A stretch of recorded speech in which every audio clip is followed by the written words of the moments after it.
போதைப் பொருள் கடத்துவ நபர்களை வந்து கைது பண்ணதுக்கு அப்புறமா அவங்களை கண்காணிக்கிறது இல்லை அப்படின்னு ஒரு குற்றச்சாட்டு இருக்குது. 2013 போதைப் பொருள் வழக்கில் கைது செய்யப்பட்ட நபர் தான் இப்போ வந்து பெரிய அளவில் ஒரு போதைப் பொருள் கடத்தல் மையப்புள்ளியாக இருக்கிற குற்றச்சாட்டு வைக்கிறாங்க. அப்படின்னு கண்காணிக்கிறப்பா என்ன பண்ணுறாங்க? நம்மளை போதைப் பொருள் வழக்கில் கைது செய்யிட்டு எப்படி வெளியில் வந்ததுக்கப்புறம் அவங்க என்ன பண்ணணும் கண்காணிக்க முடியும்? நீங்க எத்தனை கேஸ் 40 அவங்க காட்டிருக்காங்க. அதில் 2019க்கு மேலே 40,000 மேலே அக்யூஸ் ப்ரொஃபைல் பண்ணியிருக்காங்க. பண்ணும்போது தெளிவா சொன்னார். அதில் யார் இதை மாதிரி திரும்பி பண்றாங்க 17,000 மேலே அவங்க பவுண்ட் ஓவர் பண்ணியிருக்காங்க. அதில் வயலேஷன் பண்ணனா 1,700 மேலே பைண்ட் டவுன் பண்ணியிருக்காங்க. தமிழ்நாடுல 80% இருக்கு. ஒரு 10 கேஸ் போட்டானா 8 கேஸ்ல கன்விக்ஷன் வருது.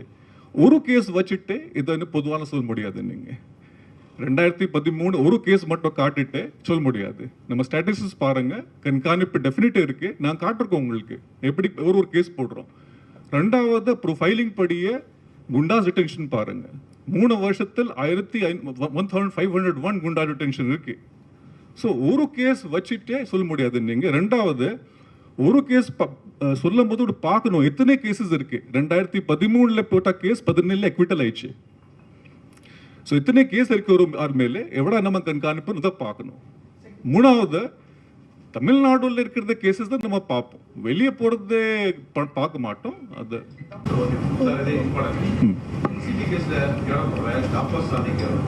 தமிழக காவல்துறைக்கு என்சிபி உதவி இருக்கிறது. ஏன்னா அவர் இங்கிருந்து ஒரு கட்சியில இயங்கி இருக்கிறாரு.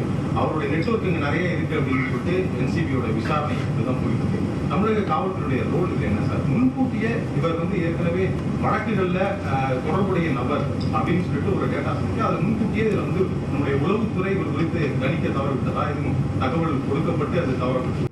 நான் இப்போதான் பதில் கொடுத்தேன் அவருக்கு. இதை பத்தி ப்ரொஃபைலிங் இருக்கும் எல்லாக்கு. எத்தனை கேஸ் இருக்கு, எந்த காலத்தில் இருக்கு இருக்கும்.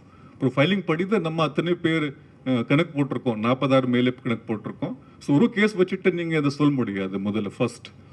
ரெண்டாவது என்சிபி பொறுத்தபடியே அவங்களுக்கு நமக்கு இதுவரை ஒரு கேள்வி ஒரு எழுத்து மூலியமா நம்ம ஒரு ரிட்டர்ன்ல நமக்கு எந்த டீட்டெயில்ஸ் கேட்கல அதுவரை என்சிபி மூலியமா. ஆனால் எந்த ஏஜென்சி நம்மகிட்ட எந்த டீட்டெயில்ஸ் கேட்டானா நம்ம உறுதி அவங்களுக்கு ஹெல்ப் கொடுப்போம், பிளஸ் அதை கொடுப்போம். ஆனால் அவங்க இதுவரை ஒன்றும் கேட்கவில்லை நம்மகிட்ட.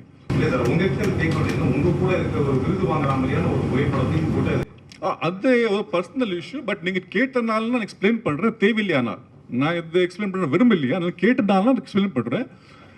அது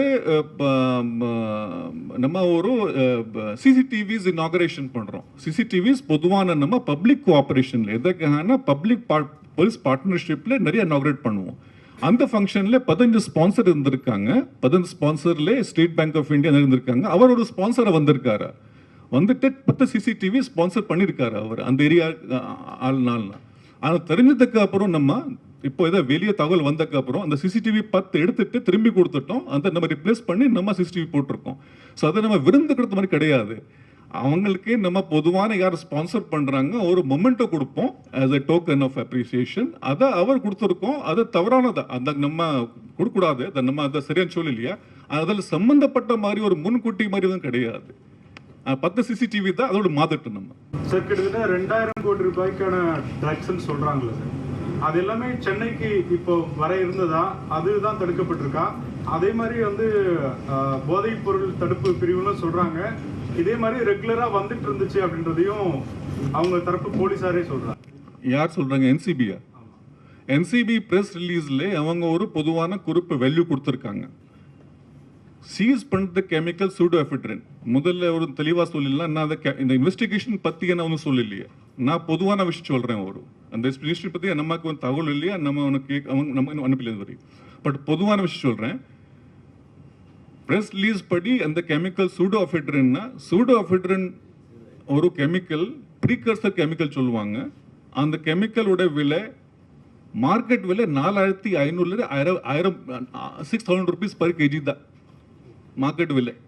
இதுக்கான இந்த கெமிக்கல் ப்ரொடியூஸ் பண்ணி இந்தியாவில் ப்ரொடியூஸ் இருக்கிறாங்க. அவங்க சில ஃபார்மசிஸ்க்கு அனுப்புவாங்க. சூடோஎஃபிட்ரின் ஹைட்ரோக்ளோரைட்ல டேப்லெட்ஸ் வருது. ப்ரோங்கோ டைலேட்டர் கப் சிரப்ஸ் எல்லாம் ரெடி பண்ணுறாங்க. அதோட விலை 4,500 to 6,000 rupees per kg தான். 50 கிலோக்கு எடுத்தீங்களா நீங்கள் கணக்கு போடலாம் எவ்வளோ வேல்யூ இருக்கும். ஸோ அதை நீங்கள் கணக்கு போடலாம். இந்த 2000 crores அப்படிங்கிறது ஒரு ஃபேக்கான ஃபிகர். நீங்க படிச்சு பாருங்க ஸ்டேட்மெண்ட்ல என்ன அவங்க சொல்றாங்க. இந்த போதைப் பொருள் இது கெமிக்கல் வச்சுட்டு ஆஸ்திரேலியா போயிட்டு போதைப் பொருள் தயார் செய்வாங்க. அந்த போதைப் பொருளுக்கு எவ்வளவு மதிப்பு இருக்கும் அதை கூட அவங்க பல்ல எவ்வளவு அனுப்பியிருக்காங்க அதை மாத்தணும்னா அதே கணக்கு போட்டிங்களன்னா இந்தியாவில் அபீன் தயார் செய்கிறோம், அதே அபீனில் ஹீரோயின் தயார் செய்வாங்க. இந்த அபீனுடைய மார்க்கெட் வேல்யூன்னா ஒரு 10,000-12,000 கிலோ இருக்கும், ஹீரோயினோட 1 கோடி மேலே இருக்கும். பட் அபீனில் போடணும், ஹீரோயின் கணக்கில் போடுறோம். ஸோ கணக்கு அது தப்பாத கணக்கு.